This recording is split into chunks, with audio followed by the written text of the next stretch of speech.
what traditional marketing leaders don't get, what it's like to fall in love, run away from home, and make your place in the world, and how Nick Kullin became one of the 27 CEOs under 27 that matter. All right. Hey ho, let's go. Hello, my legendary friends.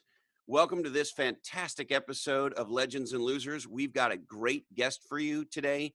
His name is Nick Kullin, and he is one of the top growth hackers on planet Earth, according to a lot of people. He's on all the lists of all the hot, geniuses who've got it figured out. And there's been a lot of talk lately about hacking Facebook and hacking elections and hacking.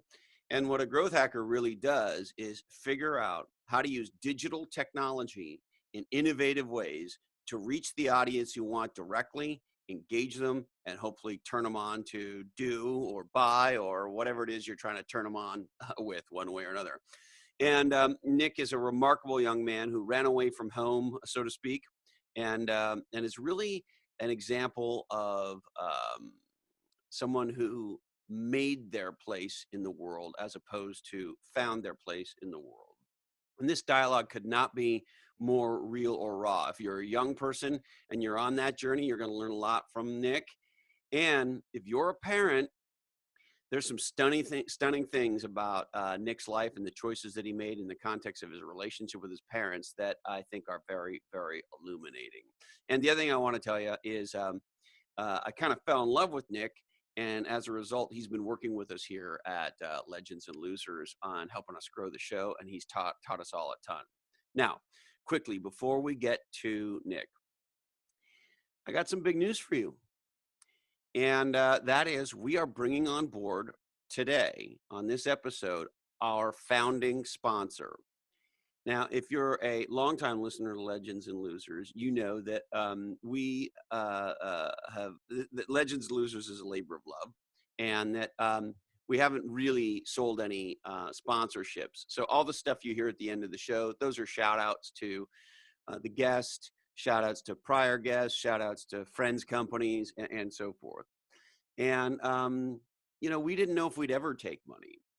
But the show is over a year old now, and we've grown audience-wise. Thank you very much. Thank you so much for sharing the show.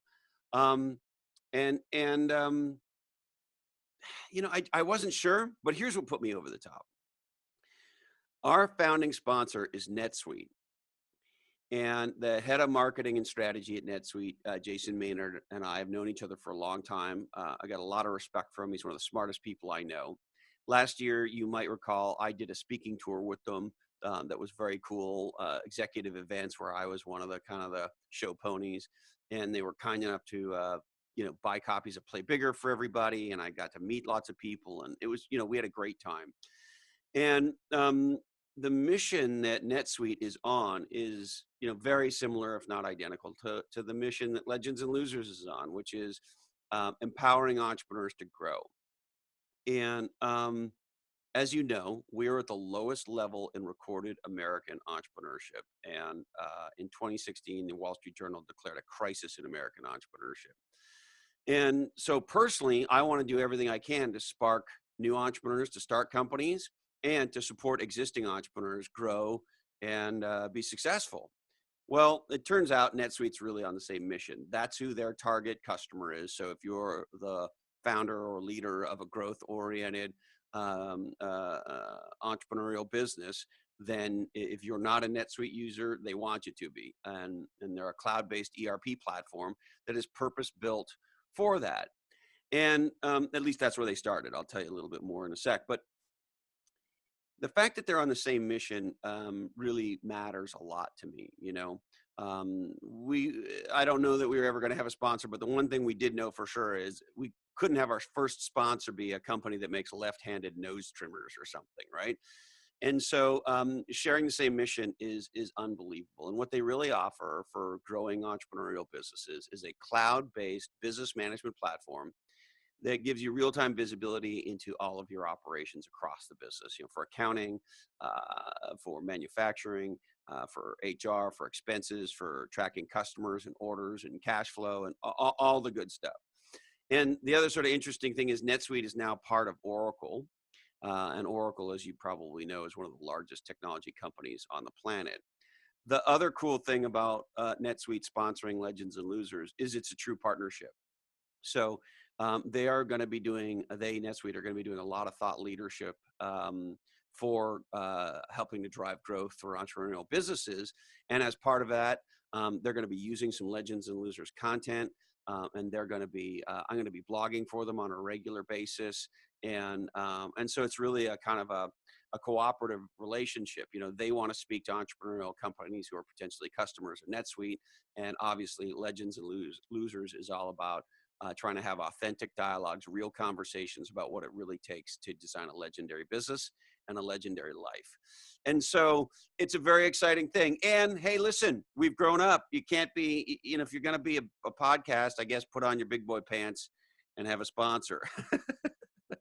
And you know what? This shit does get expensive, and we got some new things we're going to be doing, and I'll be announcing going forward. But you know, we're going to try some cool new stuff and so forth. Anyway, this month, NetSuite is offering Legends and Losers listeners a special offer: a free 60-minute business review with an expert in your industry to help you identify and turbocharge growth opportunities. So, as a listener to Legends and Losers, if you want to get some insights from you know, an expert in your field who's particularly focused on growth, go to netsuite.com/legends and they'll get you hooked up and set up.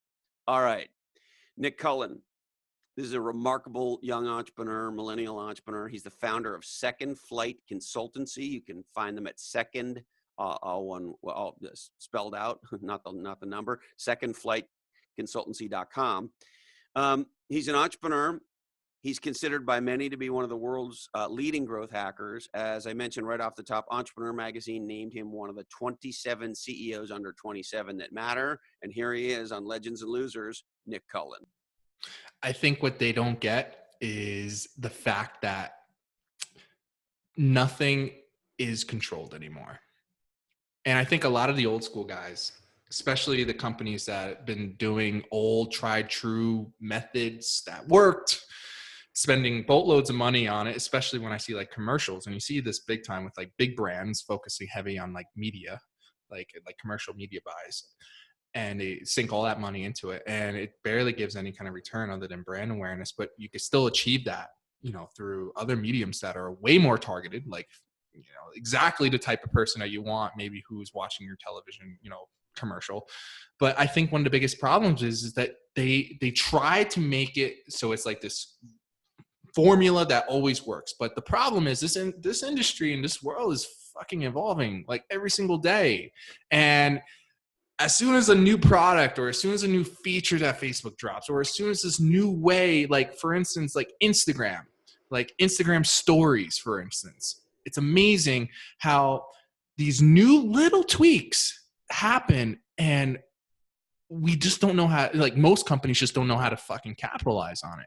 Like one of the most basic things, and this is perfect for anyone, especially a brick and mortar or a business owner who has multiple locations.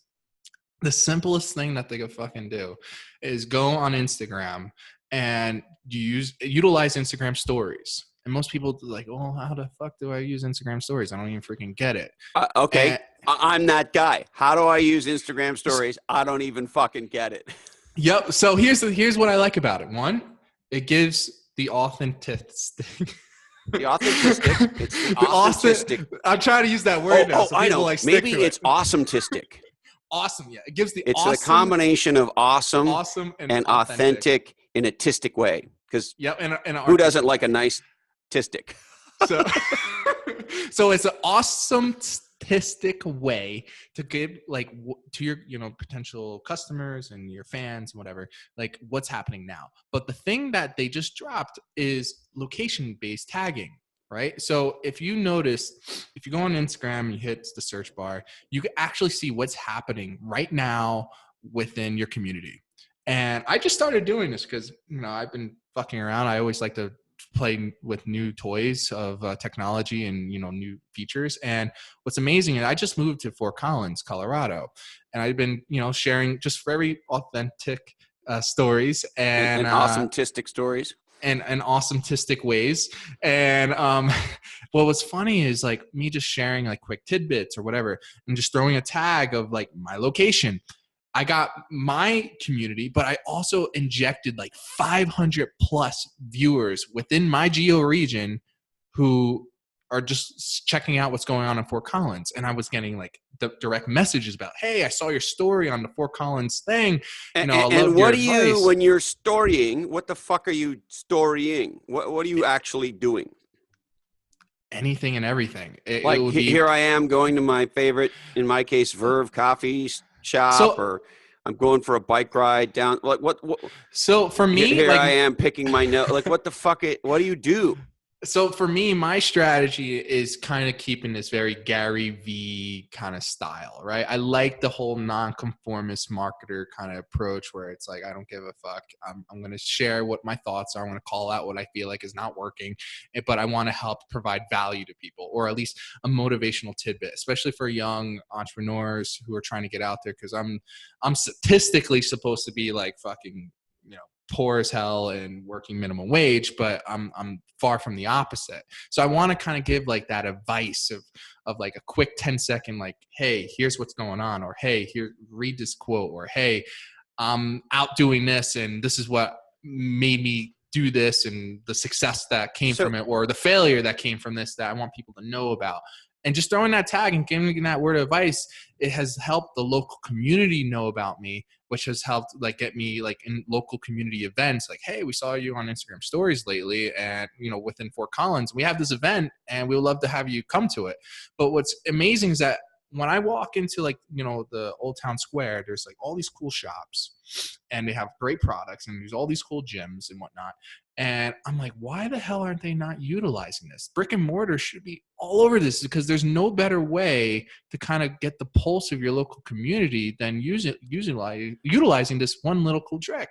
And so Nick, I don't know if other people of my, shall we call it vintage, feel this way, but it's certainly the case for me. And it was a huge, it's getting over this one item, this one issue, took me a year in terms of doing Legends and Losers.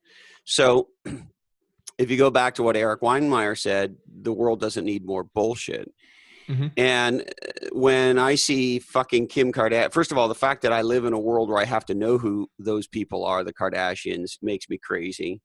But then when she comes out a couple years ago with a book of selfies, like, I want to punch her in the face. Of course, I would never punch a woman, or anybody for that matter, in the face, unless they were threatening my life or somebody else's. But that said, and so the challenge that I have is, I don't want to just, I don't know if you remember the movie Truman Show. Like, I just don't want to Kardashian myself or Truman Show like, no, nobody wants to watch me walk into Verve, I don't think.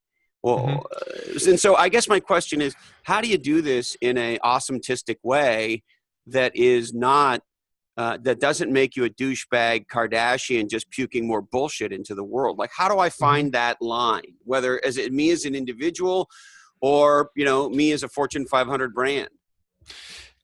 That's a fully loaded question, right? I think it kind of goes down to the self-awareness factor of like, what do you stand for, right? Like Kim Kardashian, she went the very like, she was like, I would say like pioneer almost in the lifestyle, look what I got kind of like, you know, giving people like the, what's the word they call it? It starts with a V, I think. Forgot. Brainwave flat out. But anyway, it gives people the feeling like they can experience their life, right? Like what they don't have. And I think she kind of started that, which created this whole strand of like, but she also took a lot of like very, you know, racy kind of photos, and she also had the sex tape, which got her out there more. And it, I think, kind of catapulted everything. But she started this like lifestyle, like, look what I got, you know, other people want to live that life kind of movement. See, so I just Googled her. I hate to interrupt you, but you know, no worries. So I just Googled her. The top story right now on Google about her on fucking people.com is Kim Kardashian gets photobombed by husband Kanye West as she tries to take a selfie. That's what it fucking says. And it's a picture of the fucking selfie and some fucking dog. She's cuddling a dog. And it's got, fucking stupid. I'm just looking at this. It has 9,848 comments and 1.2 million likes. And it's a photo of her. Her head is cut off, so it's her neck down to maybe her waist, and this fuzzy fuck dog, and then fucking Kanye in the background. And 1.2 million people like this, and 10,000 people fucking commented on it. Explain that to me. I think it's help just me understand that. Help think, me not be mad about that and figure out how to do breakthrough digital marketing because of it. And yet puke more bullshit into the world. I think it's like one of those areas where we kind of didn't understand reality TV when it first came out. Like, why the fuck do people want to watch TV that's not a story plot? There's no creative angle to it. It's just people being videotaped, but people love that shit. Right. And we didn't understand it. And now it's like one of the most widely adopted, consumptions of media, which is reality TV. And I think this new age of like, this reality social media content is very similar to it, where people just for some reason are attracted to this kind of weird stuff. But, I think what we need to kind of look at is if any person's kind of going into it, and it's actually something I struggled with and as a marketer, and it was more or less a conflict of my own beliefs. I feel like a lot of the people who are out there, I can't help but get the vibe of this very narcissistic kind of like way of life. And Kim kind of, I feel that. And with all these other guys like Ty Lopez, who just shows off like these freaking amazing cars, and he's like, look what I got this Jag, and I got this Lambo, and I got like this big ass house behind me. He's doing like the selfie videos, and the people like it because they like to kind of feel like that they want to have that life. But at the same time, more morally for me, I just feel like I'm looking like a douchebag, or a narcissistic asshole, and I don't want people to feel like that. Yeah, and you don't come across that way. I mean, you definitely come across as a self-promoter for sure. Mm-hmm. But fucking A, you're a marketing guy and you run a marketing agency. I know that's probably not how you want me to talk about it. We'll talk about the specifics of it in a bit because I want to hear a lot about your business. But in very broad strokes, you're in the marketing business. And so, okay, great. You're this awesome young entrepreneur who markets the shit out of himself. That's cool. I get that. And when I talk to somebody like Eric, what Eric says is, if I have to be famous to enable our foundation, then fucking A. And then he immediately talks about, the people in the foundation and what the foundation does. And he's the opposite of a Kardashian. And so I guess, how do you find that you walk that line, Nick, of being awesometistic and not being one of these fucking look at me, self-centered, narcissistic fucking Kardashian douchebags? I think for me, especially when I started getting out there, I had to be as authentic as possible with my story, right? I wanted people to know like what was going on. I'm not bragging about that. I feel more blessed, and I want to feel like if I have to do anything that felt like a bragging thing, like I wanted to talk about like this really great deal I closed, or this awesome vacation that I'm going to spend a month doing, or whatever that makes it feel like what most people can't have, I'm doing. I want to be able to at least say like, here's how I could, if you want to kind of do this, learn from my losses, right? How I got here and how I can make, if you want to go on this road, it's not fucking easy, but the rewards are great. And I want to be able to provide that value of like encouragement, advice. And I feel like if I go in that approach, instead of saying, look at all the cool stuff I got, or look at all the great things I'm doing, if I'm kind of giving like a 5-to-1 ratio of let me help you have the same life and help you get through this, that kind of gives at least the clarity, or at least the clear conscience that I'm not coming off like a narcissistic asshole. Because when I first started, I didn't want to promote like my success, because a lot of the people, I kind of fell off the map since high school because family problems. And what out do you of mean nowhere, by that? You kind of fell off the map at 13.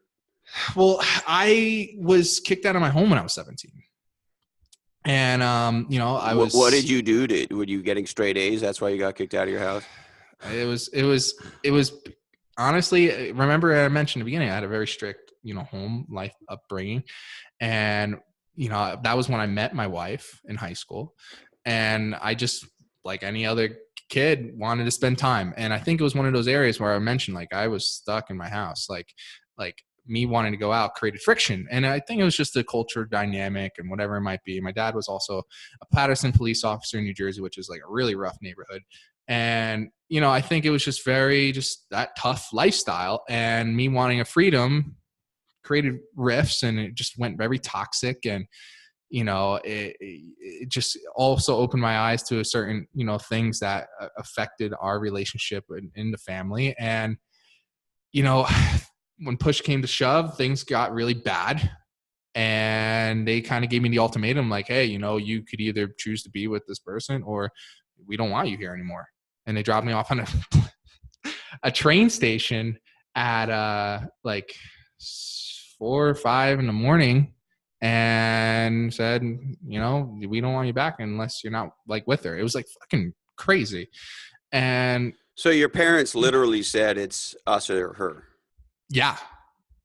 And we have been estranged for 10 years now. So whoa. So this is 10 years ago. You're 17. I was 17. Now, 4 a.m., there's a funny line. I don't know if you've heard this. It's like 4 a.m. is the time of day when legends are either ending their day or starting their day. Yeah, that is but true. If you're, that said, between 12 and 4 a.m., generally it's not the most legendary good things that go down.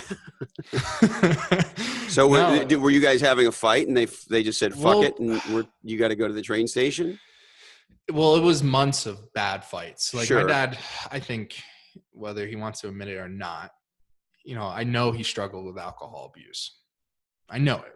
And I haven't spoken to him in a really long time. And every time I did bring it up, it always went bad. But, when you see how certain things are, and when you get older and more mature, you start noticing things. You start noticing when someone has a problem. And that's really where things started getting really bad, when I was stressing, the problems.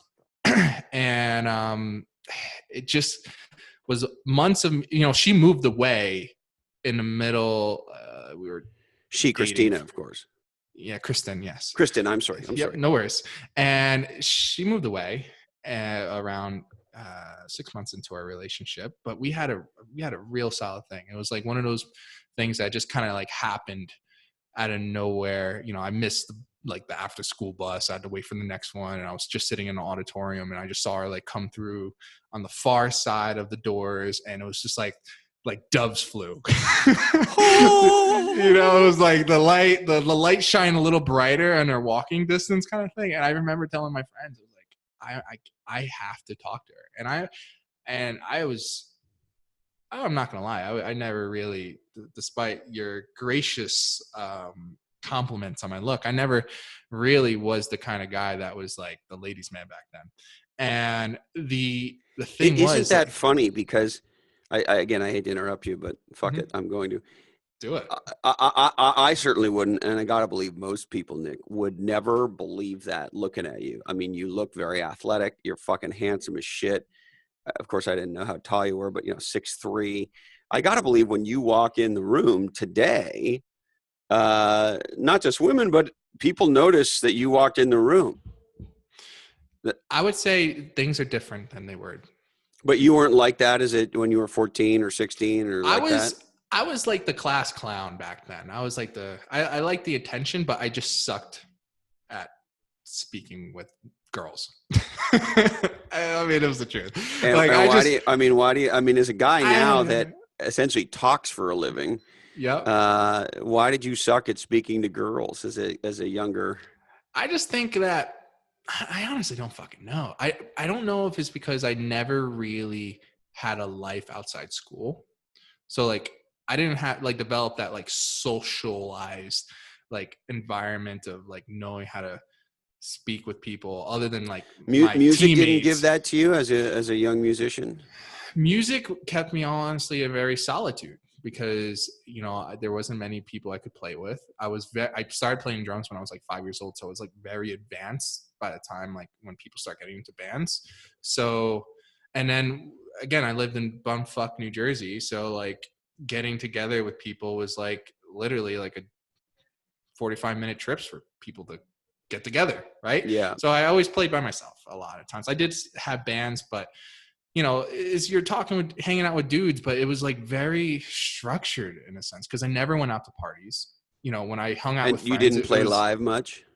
no, it was like my only times playing live was like the fucking variety show in the schools. I had a very So you didn't play like sheltered. Sweet 16 parties or No, I wish.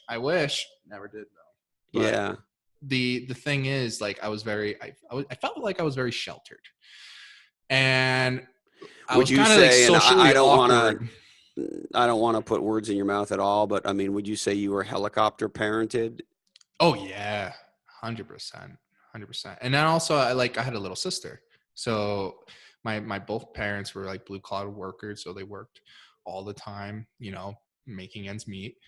And I was honestly like the person taking care of my sister when they were out of work. So like I think one of the biggest reasons why I didn't really have much of a social life, because as soon as I got done in school, I took care of my sister. And because your folks were not around, they were out earning a living. Yeah. Mm-hmm. So were you back in the old days, we were called latchkey kids? Were you a latchkey kid in that context? Hell yeah. Yeah, totally. But I doing all that stuff kind of like it helped kind of like find myself in certain ways of skills that I'm good with. Like I got into like geeky shit, like programming or learning, like really diving into the internet, because that's all I was with. And then when I was with friends, it was very sport oriented, so we talked about sports and whatever, but I never like hung out unless it was like local kids in my community that I could like walk to, and we like play wiffle ball all the time. But like that was about it, man. Like I was just like that. So like when I saw my wife, then like something just came over me, and I like had to go have that conversation. And I literally sat on a kid's lap. It's a joke now, but I didn't even know the fucking kid. And I was like, it was like a group of people that she had, like her squad of people.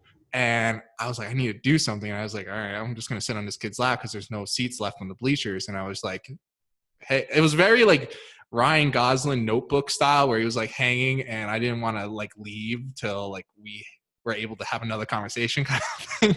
So it was, that's kind of like kicked it off. And ever since then, it's just like, it was like a very meant to be moment. And I wasn't willing to let that go because of certain conformist mindsets that my parents wanted me to have. And like what kind of conformist mindsets?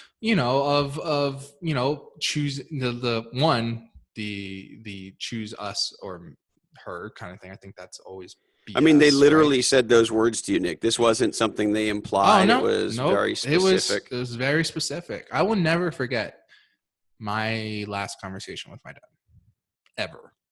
It was a mix between that and also the, when you fail and you fucked up, the door's always kind of open kind of thing. And I mean, like, looking back at it, I really don't like to harp on it so much because so much time has passed, and I know whatever was going on in their life was probably affecting them and just kind of made things get to where they are now. And it's unfortunate we don't have a relationship. It's actually. So do you not talk to them at all, Nick? No, I tried when I was getting married.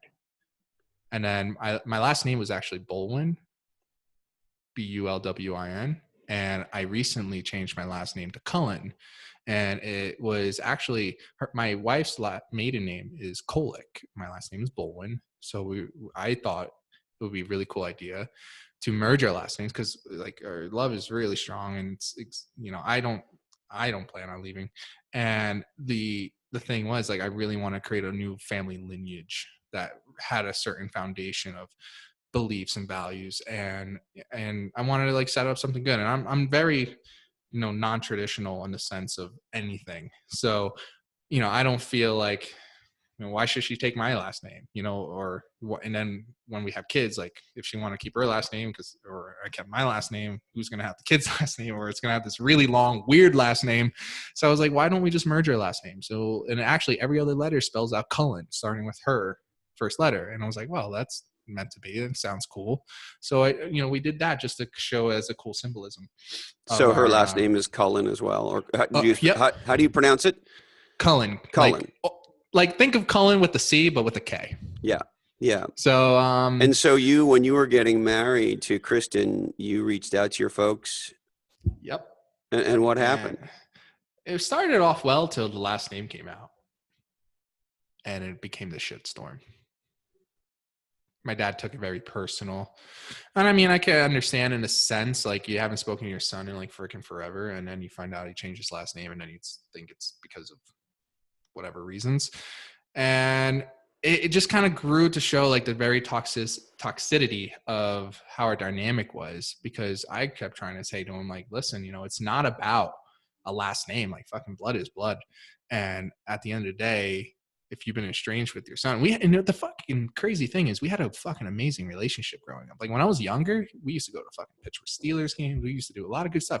Like something dropped off when I became a teenager and I started developing my own free will in a sense of thinking, and just things went awry. But going back, like the last name really fucked everything up because he was too hung up on it. Blood didn't mean really, I guess, anything. And I kept kind of, stating that. And he just had a very trigger happy way of expressing how he felt, where it really fucking hurts. And I said, I can't take these like random hurtful outbursts that, I've been dealing with for 10 years every time I tried doing something with you. And that was the moment where I was like, and I think it's true for business too, like in entrepreneurship, and especially for people who are wanting to do something like, and you probably experience this too, Chris, like your circle is very important. And if you got one person that's like negative or toxic, it just screws everything up. And it's sad to say that like oftentimes we don't realize that the most toxic people in our lives could be our family or parents or a sibling. Whether it's maybe they love you, but they're always fucking pessimistic, or they always make you self-doubt yourself.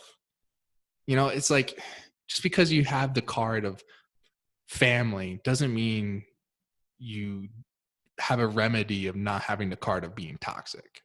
And I think one of the things that when I started, getting myself going, I noticed the times in my life where I wasn't communicating with my parents was the times I was doing really fucking good in my life. And then the times that I was trying to get back were the times you were not good in your life. Is that what you said, Nick? Yeah. When the times where I was good in my life, I wasn't speaking to my family. And the times that I wasn't good in my life was when I was actually trying to. And what do you mean by good and wasn't good? What's your context there? I look at it in more a sense of like my mental health, right? Like mental health is the biggest thing. I think it's starting to get more attention, but I think for the longest time has been the most underrated health concern, right? People look at being burnt out and all these things as like a typical thing. Like you need to be burnt out if you're going to be an entrepreneur. Well, I say, fuck that. If you're burnt out, you're going to fail as an entrepreneur, because if you're not clear and you're not like focused, how the hell are you going to get anything done? And during those times where I was trying to get things good, I felt very depressed. I felt like unfocused. I couldn't get my head off like certain things. And I noticed like my performance and the things that I was trying to do, or just my attitude on things, just went polar opposite. And I think it's because it's like, it's your family. So it's like you want to have that relationship. And when it's not happening and you're feeling that neglect and abandonment, like I'm not gonna lie, I have some serious abandonment issues.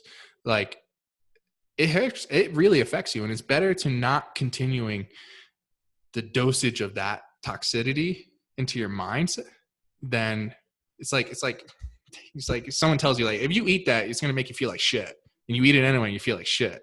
That was like how I felt. Like if I continue trying to have a relationship, and even though it might be good, but we never address the issue and it comes up again, I feel like even worse shit. You know what I mean? Like it just keeps hitting you, and I couldn't take the hits anymore. And it was liberating. It was like the same liberating feeling when I was actually put in that train when I was 17. I cried like on my eyes out for like the first solid hour, but then when I came to clarity, when I was on my train trip to Virginia, that was where my, That's where wife, Kristen was? yeah, that was her family, took me in.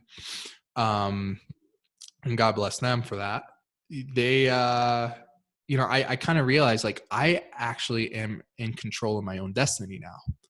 I'm not stuck. I'm not being conformed. I could choose which way I want my life to go. If I wanted to go to the fucking ground, that's my choice. I'm bringing it to the fucking ground. Or I could go to the fucking stars. And I told myself, like, I want to go to the fucking stars, because the last thing I heard from my dad was around the fact that I was going to fail. That was around the wedding time frame? No, this was when I was 17. I was told I was going to be like fail. I was going to come back home with my tail between my legs, see. And so how much of your success today, Nick, do you attribute to wanting to do a big fuck you and prove to your dad and family that you could be a success and you were not going to come back home with your tail between your legs? Well, probably since recently. So recently that's become clear to you that was a big motivation? Is that what you're saying? Like I always knew it was a big motivation back then, like me trying to get the job when I was trying to get into college where I couldn't afford it and they wouldn't pay for it. And even when I was trying to rekindle things just so I could get to John Hancock to get a loan, all those stuff. And I was like, you know what? I'm just going to fucking And did they not want to help amazing. you with that, getting into college stuff? Yeah, they just didn't. They said, "Hey, Nick, we are not going to help you get into college. We're not going to help." Yeah, because you yeah. So I was stuck in a very shitty situation because I was always brought up. Now, like, let me ask you this. Maybe this may be an unfair question, and feel free to whack me in the nuts. Yeah, sure. Do you feel like, Nick, there were other things that you were doing back then other than your relationship with Kristen that sort of warranted them kind of throwing you out? Were you were you a little douchebag back in those days, or was it really just this relationship with Kristen they were trying to break? It was honest. It was 100% relationship. And I wasn't because I wasn't. And so for that reason, when was the last time you spoke to your mom or your dad? Through text? Through anything? I would say a true, honest conversation hasn't. No. Any kind of communication. Any communication would probably be around the time of the wedding. That was about a year and a half ago, a little over that, probably 2 years ago. And then what you would consider a real communication? 15 years ago. Yeah, that's a long time in a 27-year-old life. Oh yeah, almost more of my life. I had them not involved in my life than actually in my life, which is fucking crazy. And do you think you are a blowback response to the helicopter parenting and the kind of controlled environment? Is that you sort of taking that train and never kind of looking back? Is that a blowback to that kind of parenting style, so to speak? I would say so. Yeah, I would say so because, it's interesting now. My biggest driver was to kind of like show like, I'm not going to be this loser, right? I'm not going to be what you think is going to happen. I'm going to marry this girl. We're going to have a great family. And not only that, I'm going to be very fucking successful. Whether you don't want to support me with school, whether I don't go to school, and everyone in my family was like, what the fuck? You're not going to school. And I'm like, well, I can't fucking afford school and I got to fucking make a life. I got bills now. I had to mature up and I had to learn where my values and skill sets lie and just go after it. And I dealt with so much fucking adversity, man. Like I got shitted on everywhere. And like what? Well, for one, you got the 17-year-old kid that's no college degree, and back in the early 2000s, before 2010 even, or anything before 2010 or before Mark Zuckerberg or any of these like guys who, college dropouts, 20 somethings were really making the news. You had to fucking go to school to make something of yourself. And if you didn't go to school, you were like, you were just a fucking loser. I hate to interrupt you, but I'm going to, if you think that was true in 2000, and I have no doubt that was true in 2000, Let me take you to 1997, or excuse me, 1987 and 88 when I was starting my first business. And the advice because I got thrown out of school at 18 for being stupid, right? So you and I have a lot in common, although I have a great relationship with my parents. I want to circle back there in a sec. Mm-hmm. But back then, Nick, everybody told me the same thing. A, you got to go back to school and get an MBA. B, you got to learn to stop fucking swearing. And C, you got to learn to play golf. And I have a lot of friends who play golf, but I think golf is kind of a wanker sport. Sorry if you're like way into golf. I just looked at it and went, school's not an option for me. A, they're not going to let me in. And B, I'd rather have a hockey stick taken to my balls.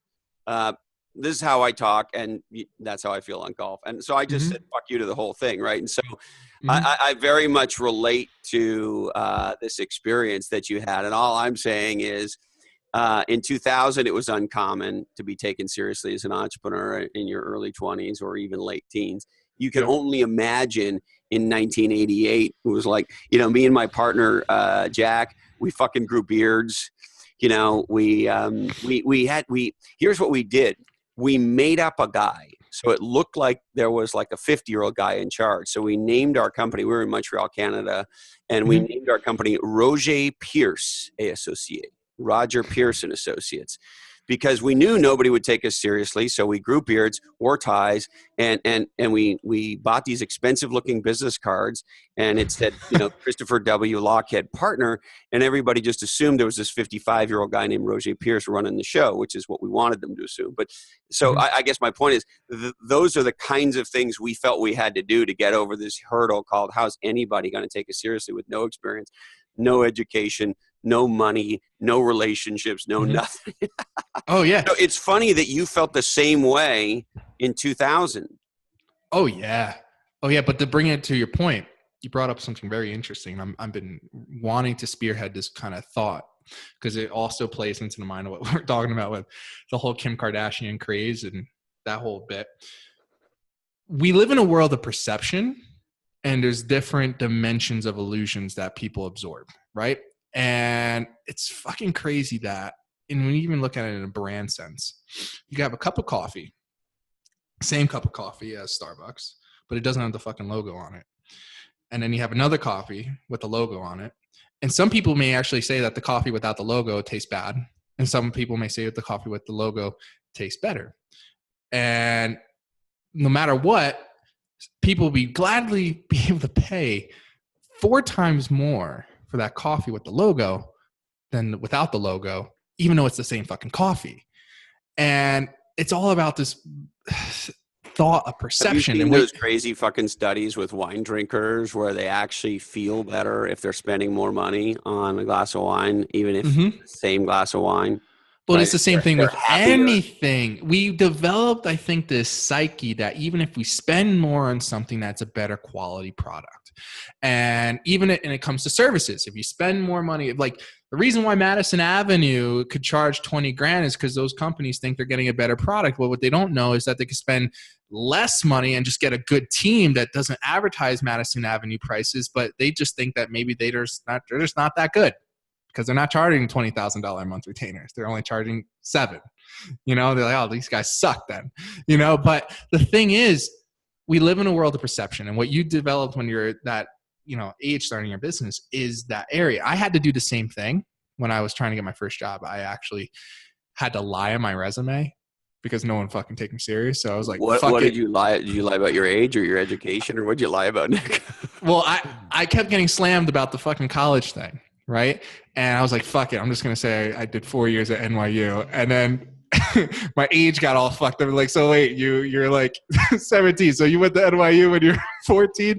And, but the thing was, I knew and I you just got caught. Is that what happened? You got caught lying? Well, I gave full disclosure. And the day of the interview, I will never forget. I gave full disclosure because I really wanted to, sales gig. And I was like, listen, I need to tell you right now, what's on this resume is not true. These areas are true, but this area is not true. And they're like, why did you lie on it? I was like, well, no one will fucking take me seriously. I'm 18 years old now. I didn't go to college. I just graduated high school, but here's what I know I'm good at. And I shared like what I did, like with like hacking YouTube, and what I did with like, school programs that were like business competitions that I like kicked ass in, went all the way to nationals with.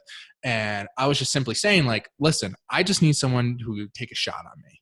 And since a piece of paper is bringing my freaking gate to that, to speak with you and to show you my chops, I had to lie. I had to hustle this thing. And, we had a good conversation and we left off like, all right, well, I'll let you know if you got the job kind of thing. But I knew I didn't get the fucking job.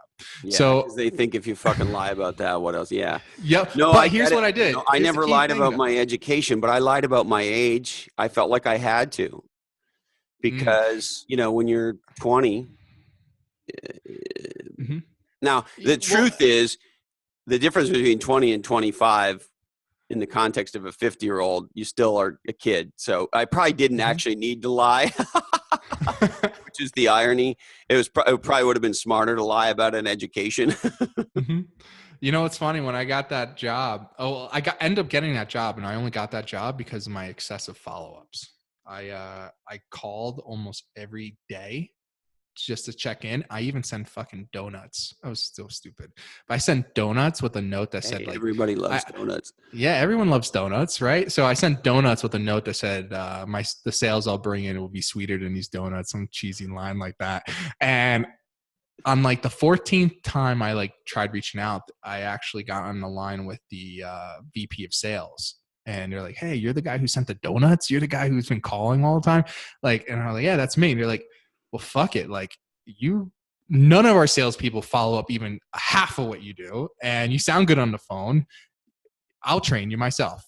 And that's how I got my first gig. And I did really well. And he was one of my first mentors. And he told me like, because I was kind of going through like that identity crisis of I'm not going to go to school and people are not going to take me seriously and all that fun stuff. And he told me, he was like, Nick, you know what?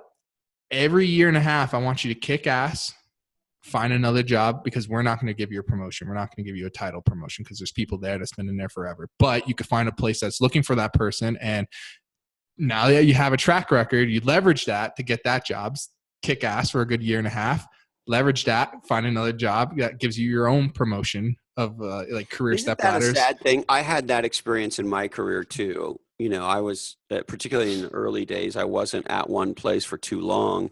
And part of why that was true was exactly your point. They're not going to promote you because they view you how you were, not how you are. Isn't that a weird thing? It is weird. You got to go somewhere else, and you can like go somewhere else and increase your salary in a material way and be in a role of much more impact. And you could never get that in your own organization because they won't look at you that. It's a weird dichotomy. It is. And what was interesting, and it helped debunk the whole idea of college, especially when I got to the age that my peers were graduating college. And that's when I kind of realized the fucking system's broken, right? So at that time I had a 4 to 5 year track record of sales and marketing. Really great recommendations. All great digital, I would assume, or no? All digital, yeah. Yeah, digital, so and you were growth hacking for this company, essentially, even if you didn't call it that back then. Yep, exactly. And the interesting point, I remember in an interview, the person was like, I noticed that, I don't know if you forgot to fill this out or whatever, but you didn't put college. Because once I started saying like, hey, I got some badges under my chest now, I didn't throw that in there anymore.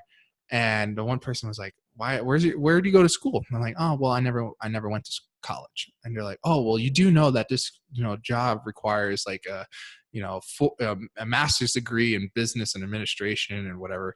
And I'm like, oh, I was like, yeah, I'm aware of that, but you still sat with me. You're like, oh, well, we assumed since your track record, we actually thought you might have even been older than how you look.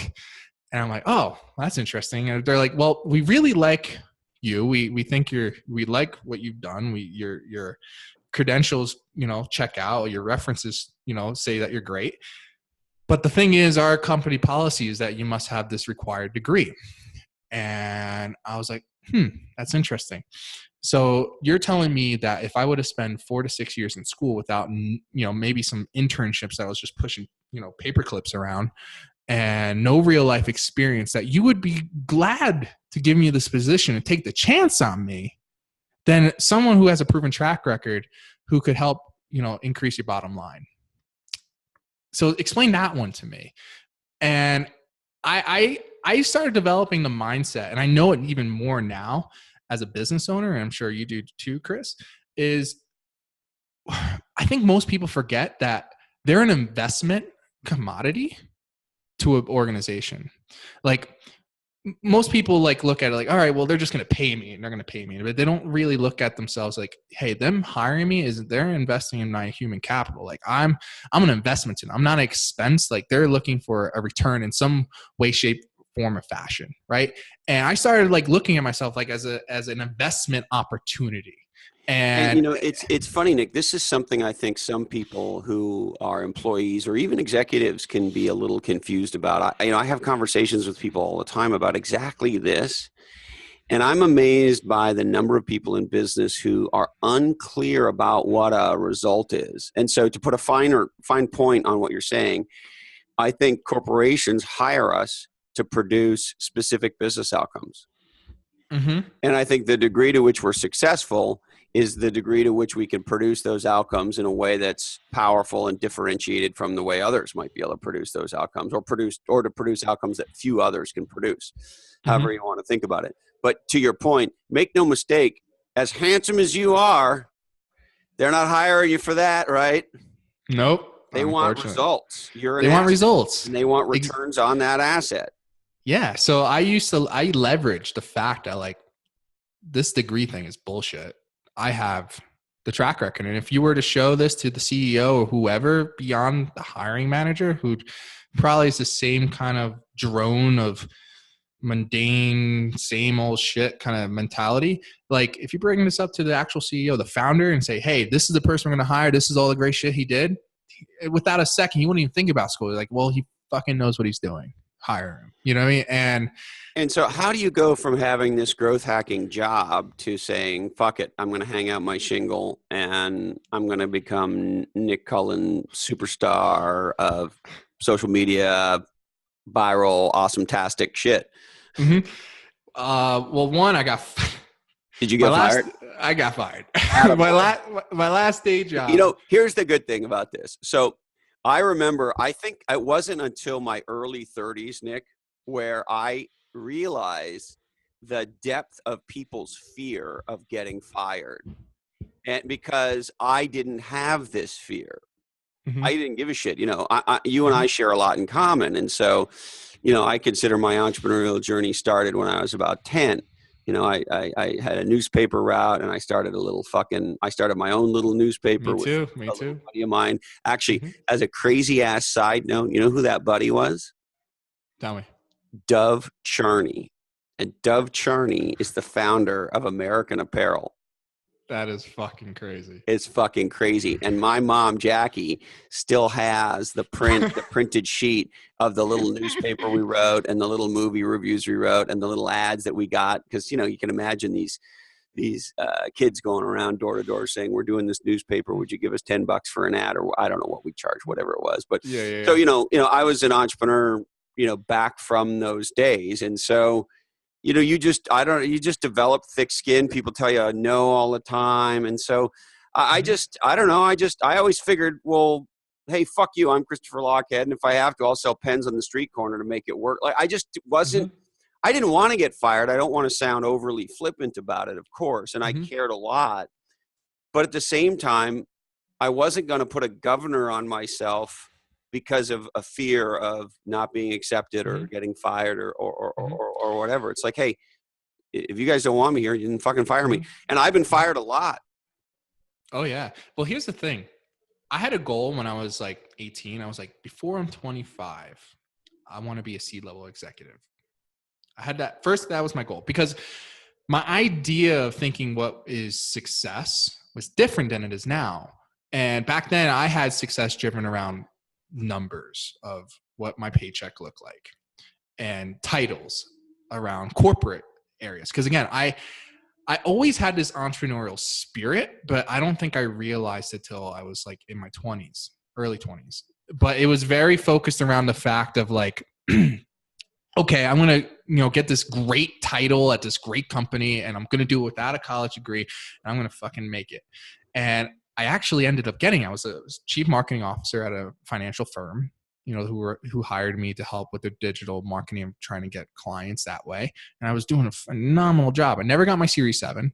So I couldn't, when I was at client events, I couldn't talk about, the market because I didn't know honestly shit about it.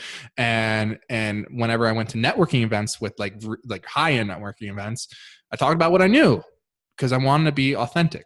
And it was about marketing. And then it just opened up a big Pandora's box of like, oh wow, that's really interesting thinking. You should really talk to our marketing, head to kind of share your thoughts. And it just built a really cool dynamic. And I just thought I was just doing what I did best because I knew I couldn't go in, especially in the financial world. If you go in trying to like close people and getting clients in that world, you're automatically be looked at as like the sleazy dude, So I talked about anything and like beyond that. I don't even want people to know I worked at a place. I want them to be like, so what do you do? And they're like, oh, I work here. And and then have them ask me. But like, it's so funny, Nick. I'm stoked to hear that you figured out the no sell, right? mm-hmm. It's amazing to me how many people don't. There's two things that a lot of people in business don't seem to get. This is one of them. Yep. Like, hey, fucking holster the weapons. Just get to know human beings a little bit, will you? Mm-hmm. And then if there's an opportunity to do business, we'll figure it out. It'll be very natural, as opposed to all of these fucking unnatural acts. And the other one is it's so funny to me how many people need to tell you they're the woe man or the man. And of course, when you're the woe man, you don't need to fucking tell anybody you're the woe man because you are the woe man. You got a low center of gravity. And it always amazes me that there's a lot of people who don't seem to get that shit. Yeah, it's like I was on another podcast that was all around. I think it was The Brutal Truth of Selling. Sorry, I just need to plug my with Brian Burns. I've been on. He's got an executive show as well. I think it's called B2B Selling. Yeah, he's got two shows. Anyway, I was on the other one. Yeah, I was on. I got a chance to be on both. Luckily, Brian and I kicked. I was only good enough to be on one. I guess he probably thought I was a douchebag. But I got a Brutal Truth, and it was all about like selling. And I said on his show, I was like, what the number one thing most salespeople fuck up on is that they don't understand that in order to be a good salesperson, you can't be a salesperson. The most simple logic of that. If you in sales, don't sell. And I find this also with a lot of my clients, like especially like the software as a service kind of clients, like my tech guys, because a lot of these guys are engineers and they find it to be sexy and cool to just product feature shove everything into on everyone. Like, oh, we have this, we have that, we have this, and this is why that, and it's like no one gives a fuck. No one gives a shit about like your API integrations, and no one gives a shit about this. They what they care about, what people really truly care about, is how your product or whatever you're doing is going to help make them sleep better at night. It's just amazing because this is the mission I'm on in a lot of ways, and people forget particularly in the tech industry, and I'm sure it's the case in other industries where CEOs tend to come from a very product technical background, that people buy holes, they don't buy drills. And all these fucking guys want to talk about is the carbidingulation around their drill. And all the customer cares about is, how good is this is this going to give me the hole I want? It's the truth. And what's funny? I feel like even though we lived and, saw, the late, Steve Jobs, he hit the fucking nail on the head. You know what I mean? He was a category designer. He understood exactly that you needed to teach the world to think about a problem and therefore a solution in and I'm going to use this word on purpose, different way. And so this is the part people don't get, is that the legendary entrepreneurs are category designers. That is to say, they don't just put the product in the world and hope the world sees it the way they do. They educate, or if you will, condition the market to see the product the way they do, particularly in the context of a powerful problem. They don't fucking have a carboningulation conversation. But what Mm-hmm. this thing that you and I just talked about, this is a hard thing for a lot of people to get. I know. And it's like, you gotta, I tell all my clients, he's like, you have to step back. And before you even started developing your product, before you wrote a line of code to make it work, go back to like almost like Simon Sinek, go back to the why of like, what made you even invest this time? Like what were you doing that's going to affect the who in the world that's going to make their life easier, right? And just solely focus on that. And so, Nick, I got to ask you, because I got you, right? Yeah. What are the, like, this whole new digital social world, right, that we're all in? Mm-hmm. Of course, now a huge part of it is mobile. What are the three things that we get wrong that if we got right as marketers would change our businesses? Ooh, three things, right? One, focus on emotional selling. Again, not product selling. I think even if you're selling a watch to you selling a software as a service or whatever it might be. And does that, when you say that, is that equal for a LinkedIn post as it is for a Google AdWords buy, as it is for a Everything. new video that we post on Twitter, et cetera, et cetera? Et cetera, et cetera. Okay, so focus on the emotion of it. What would be number two? Focus. Number two, don't do what everyone else is fucking doing. That's where my very non-conformist mindset. If you start noticing that a lot of people, like for instance, when Google ads first came out, no one was fucking doing Google ads. Everyone was doing the traditional media. And that's why it was really fucking cheap. You could get on like keywords that would net thousands of dollars in sales for pennies. Then everyone started doing it, raised the bid price up. And now for that same keyword, you're paying $50 a click, right? And your conversion rate. So move to something else at that point. Yeah. So when you start, like the market in this space, in the digital space, has easy data clues of like when it's kind of bubbling. And I think what because happens, Twitter analytics tells you, and LinkedIn analytics tells you 2 people read this post, not 2,000. So it's probably a shitty post. Or even just the cost. If you look at the cost, what it was before and to cost where it is now, you already know the market is really heavily adopted on it. But then it goes back to the thought of like when we talked earlier about people seeing ads. I think as human beings, we're starting to put up mental blinders. Like when is the last time like a page could be filled with display ads? But back in the 90s, those ads used to get clicked. Now, when you see them, you're like, all right, it's just noise. You don't even really notice them. They can be all over the place. They can pop up right in front of you. You're just whoop, swat them. like a fucking gnat.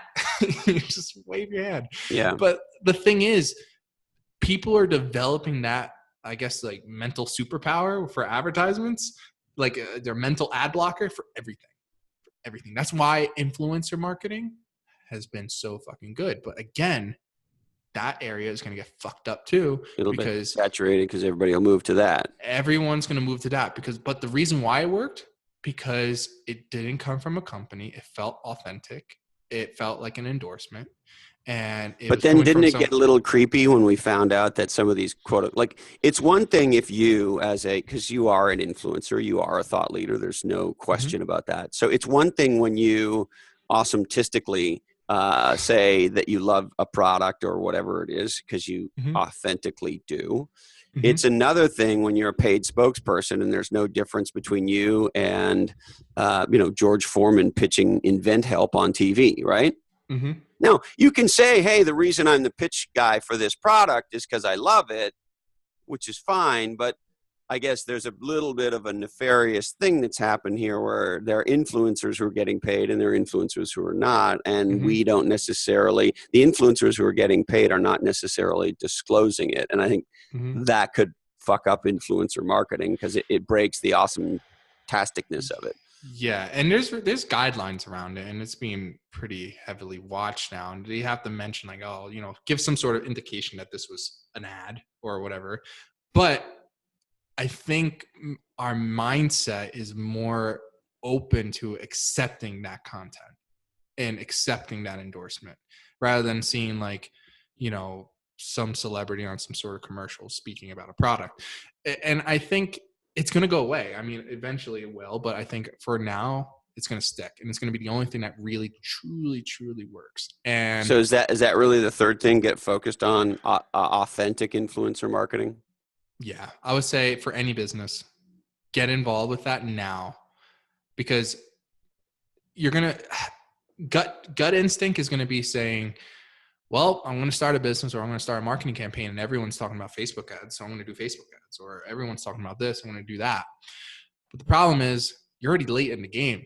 You have to keep your head on a swivel when it comes to this freaking world. It is ever changing, ever evolving, and it's almost like you have to be the first to market. You have to be the first to market on whatever it is. And it might be risky, but at the same time, it's going to be the cheapest option, which could yield the heaviest results. And that's kind of like how the influencer play. Like, for instance, some people would think like a themed account on Instagram would be, let's say 2 million followers would be like $20,000, right? When in all actuality, a themed account on Instagram could only be $200 for a post to their followers that has amazing engagement rates. And people are like, holy shit, that's really cheap. And there's this interesting like arbitrage happening, between platform and influencer. Because if you were like, all right, I could target the same person, I could target the same account, but I know Facebook or Instagram is going to charge me a cost per milli of maybe $6, but this account I could go directly to, the, I guess, supplier in a sense, right?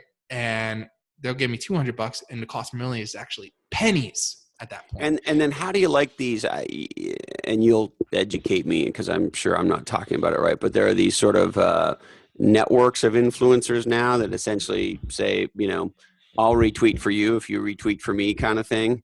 Is that effective? Used to. Yeah, not anymore. Not anymore. Because people see through it, right? People see through it. Honestly, I'm waiting. I feel like Twitter is going through chemotherapy right now too. It's kind of. Do you think it's over? It's over.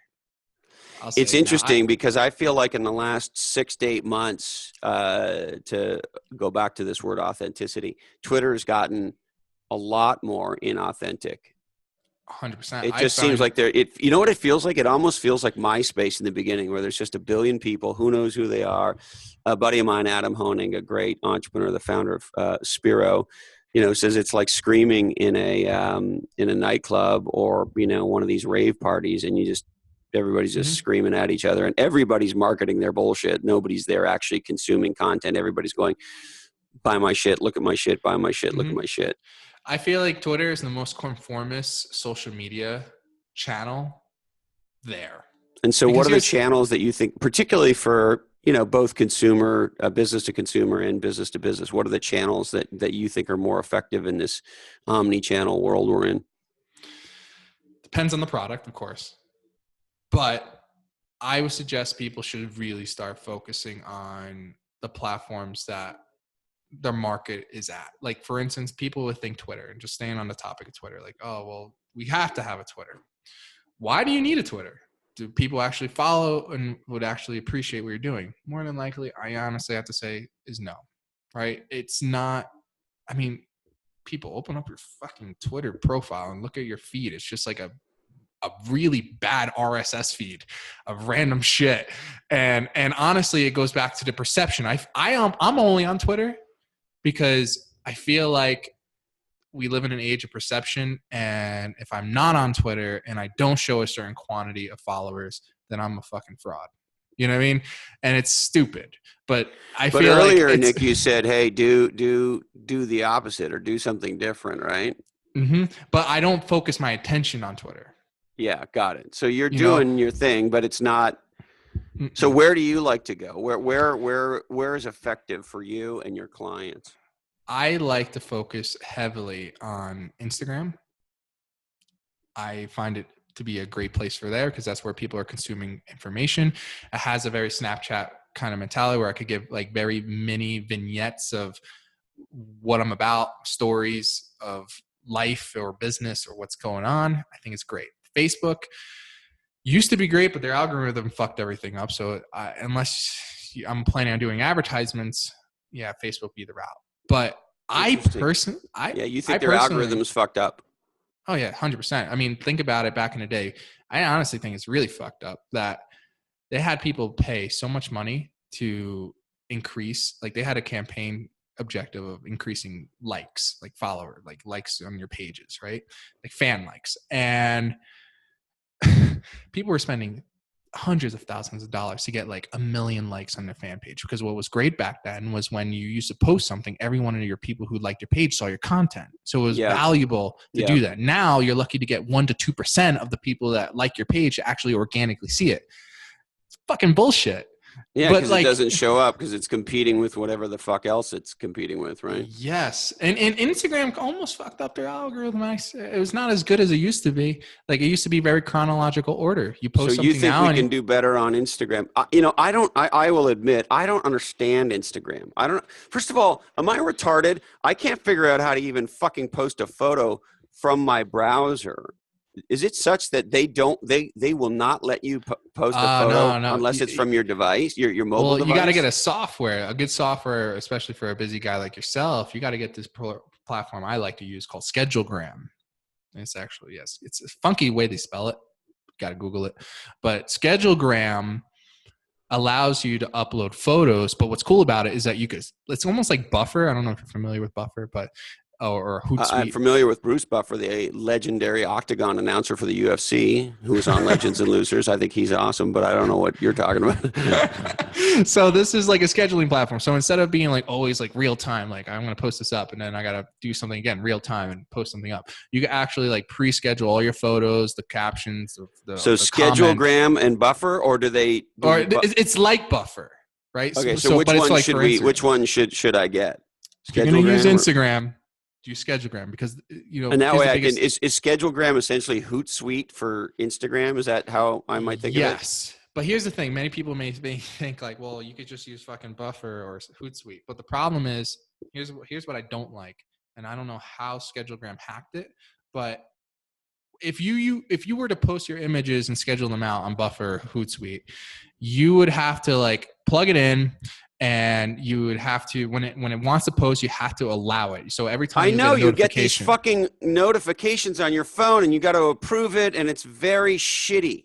Yeah, what Schedulegram does, it automatically posts it, and it also throws in the first comment where you want to throw all your hashtags in.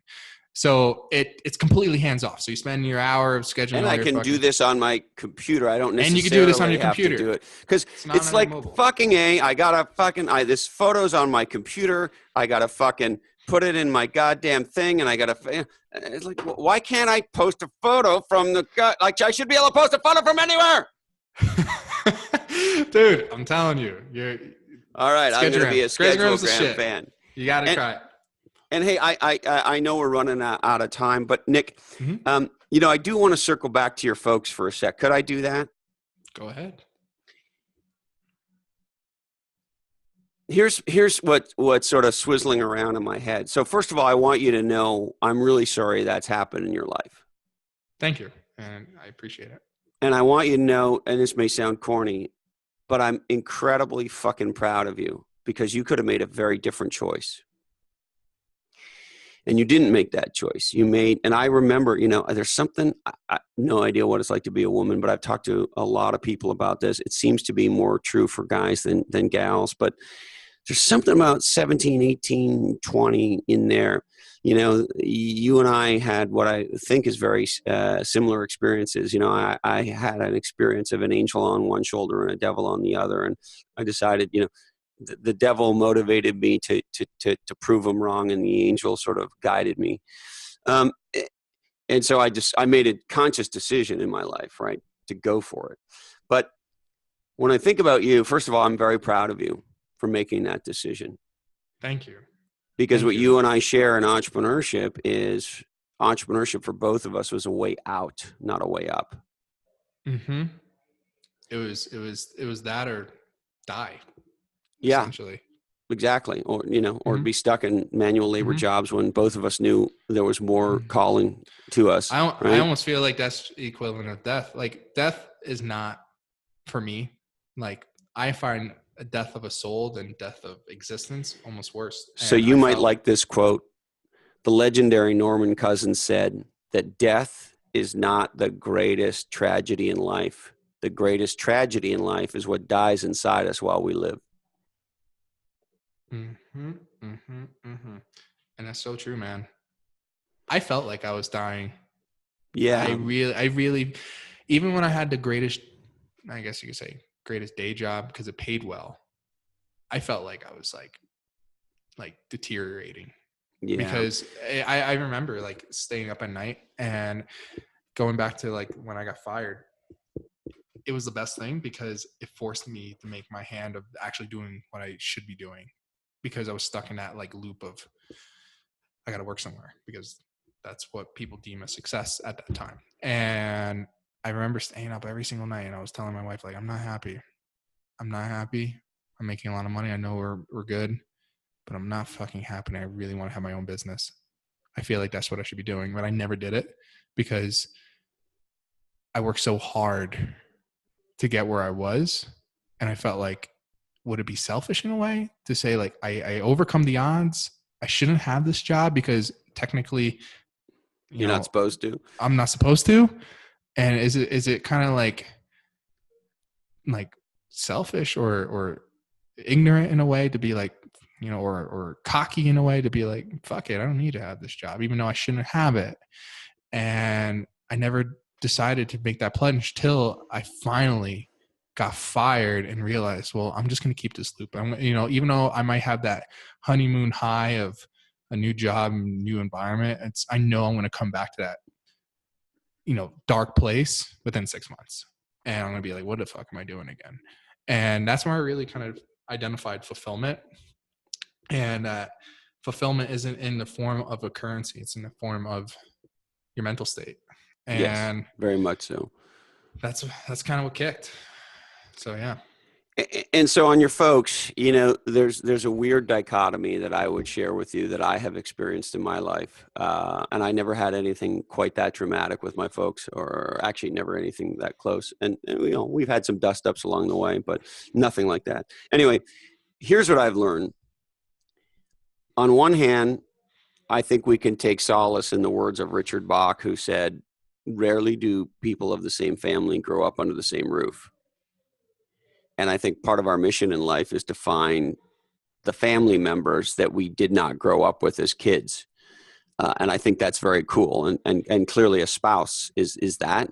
And of course, there are many others we can build. There are many people I call brother or sister that I am not blood, so to speak, related to, but you can't tell me they're not my fucking family.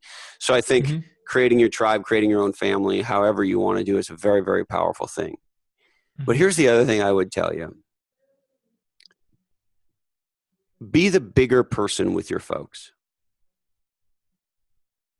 We all only get two parents. And no matter how flawed we might think they are, or how pissed we are at them, or how wrong we think they are, we really only get two parents. And here's what I know about your parents, Nick. Your mom and dad love the shit out of you. They do. And they just have expressed it in a way that doesn't work for you, to put it mildly. But they do, no matter what kind of assholes you might think they are or were. And so I would just encourage you to continuously try with them. And now, I'm not suggesting for a minute you should have toxic people in your life. I believe what my friend Dushka Zapata, the legendary writer, says: relationships should be like gravity. They should be easy. And if they're a lot of work, then something's off. I agree with that. You hear people say, oh, relationships are a lot of work. Well, yes, long-term committed relationships do take some work. I'm not an idiot. But at the same time, Carrie and I are in flow kind of 99% of the time. And when we're not, it's upsetting because we are so much, and we only are out of flow for, 15, 20 minutes. Half an hour of being kind of sideways is a long time for us. So it's very natural, and that's great. And that's, I think, how we all want our relationships to be. And maybe that's not possible with your folks. But that said, we only get one set of parents. And so I would encourage you to, on one hand, do the Richard Bach thing, continue to do what you've done, which is wonderful, which is to create your own family and your own tribe. And the other is to just be a big person with your folks. Cut them some slack. For whatever reason, they don't relate to you, but they do love you. Here's the thing. I am 100% open. The door has always been open. And I would say maybe in the early, the first 6 years being a stranger, I was very like, fuck it. Nothing's going to change my mind. Like, it's over.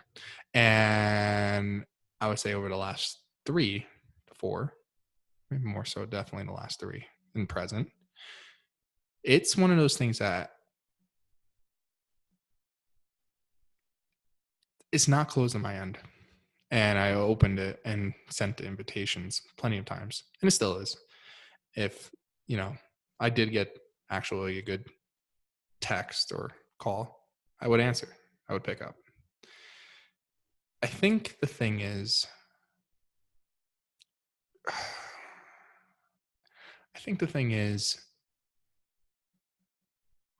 I want the relationship. I don't want people to think like, oh, this kid just being a douche. Doesn't want a relationship. No, I don't think that at all. But very far from that, Nick. But the thing is, I want one. I mean, I can't tell you the amount of nights I talk about with my wife, and I just have those like self-reflecting moments of like, how and why did things get so fucked up, and why I would love to get things back.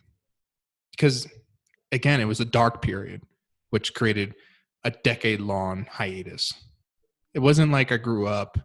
Look, and it might very well be that the appropriate thing is to not have your parents in your life very much. That might be the answer. And that could be it. I mean, I would like a talking relationship. And it's funny. I was on Mixergy with Andrew Warner. And he really grilled me on this.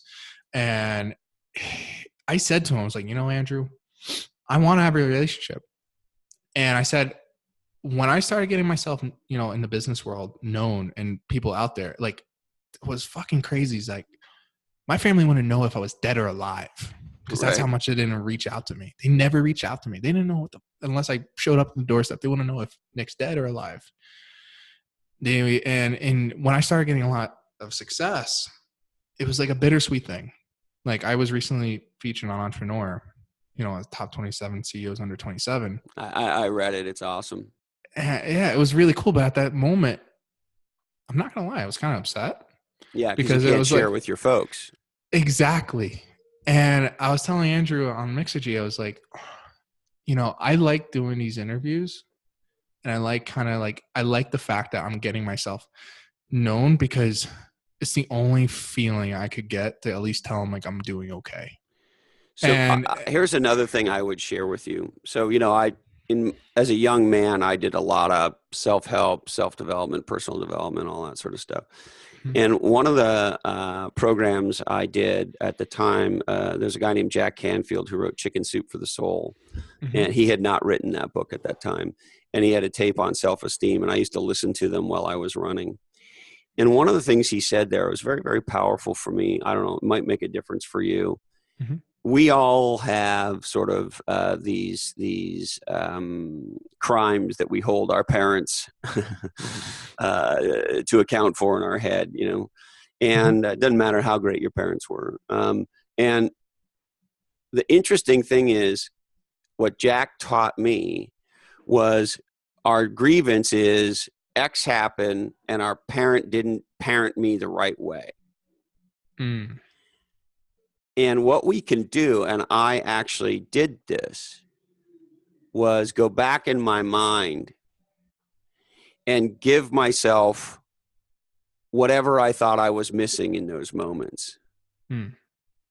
Because as an adult, my parents aren't responsible for me anymore. My life is not a reflection of them anymore. I'm responsible for me. And so you can go back in your mind and talk to that 5-year-old. And so what I'm saying to you is, whatever grievances you might have, fuck it. You're way past them. You are who you are. And if you need to give yourself some parenting when you were 5 that you don't feel you got, then go back and do that and set your parents free from whatever the grievances are, even if they're complete assholes. Well, it is. Honestly, like I said, I hold no grudge anymore. I honestly look at it as I almost would thank them if we ever did speak, or if they're listening. Well, they made to you who this. you are, right, buddy? Exactly. You know, as shitty as, you know, the boot camp of life that I was thrown into, if I didn't have that happen, would I have gotten here? I feel like naturally I might have gotten here, right? But would I have gotten here at my age now? Hell no. Yeah. Hell no. And I'm fortunate and happy for that. You know, as much as during those times where I only had like, my bank account was as much as the fingers in my hands, you know, when I was younger, it grew me. And I know maybe they thought, maybe at the time they were just angry, but I'm sure they had some sort of sense that I would be able to come out better. Yeah. You know, so it is interesting. I like I said, the grievances are gone. I'm happy in my life, right? If they were to come in and it was balance, it would be even better. Yep. It would be nice. But the door is open. And I think for any person who experienced this, it's a tough thing. And it's one of those things where, like, I love what I do. I love what's been coming from it. I love being on shows like yours and sharing my story. But, you know, there's that one thing when you look back, I mean, even hearing you say that you're proud of me, it's like, I don't hear that a lot. I don't sometimes even feel like like you kind of go through this, like, I feel like a fraud mentality of, because you just don't hear people say like, hey, you're doing okay, you're doing good. And that's really what your parents. Well, you can call me anytime and I'll remind you. I'll be like, Chris, I need your dose. No, but, you're a legendary guy. You are, and you're inspiring, and I think you're fucking awesome. And unfortunately, I have to rock and roll. No worries, I have man. to kick Likewise. out of this wave. But I would love for you to come back if you're open to it, Nick. Yeah, man. You let me know the day and time. I'll fill it out in the calendar. You are awesome. Bless you, my friend, and continue to be legendary. We'll talk soon, and you call me anytime when you. You'll be my life coach. You'll be my absolutely. Hey, listen, therapist. none of us are self-made, man. So absolutely. Whew, that's an eye opener. Fantastic. If there's somebody in your life that you know that would love Nick, why not share it with them right now? And we would love you a little bit extra if you shared Nick on social media. Now, if you're an entrepreneur, you know that not knowing is the worst. There are few things in business as painful as not knowing how your sales are going to track, or the status of certain orders, or hopefully not knowing where your cash flow's at, how much cash you have on hand, your accurate revenue and expenses, where the quarter's going to be, et cetera, et cetera, et cetera. And if you think about some of the seminal questions that you as a business leader, as an entrepreneur, have to get answered all the time, you know, you got to ask a lot of people these questions to get through to get to the bottom of it.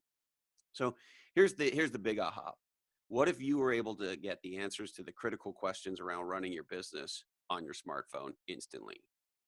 Well, now you can with NetSuite by Oracle.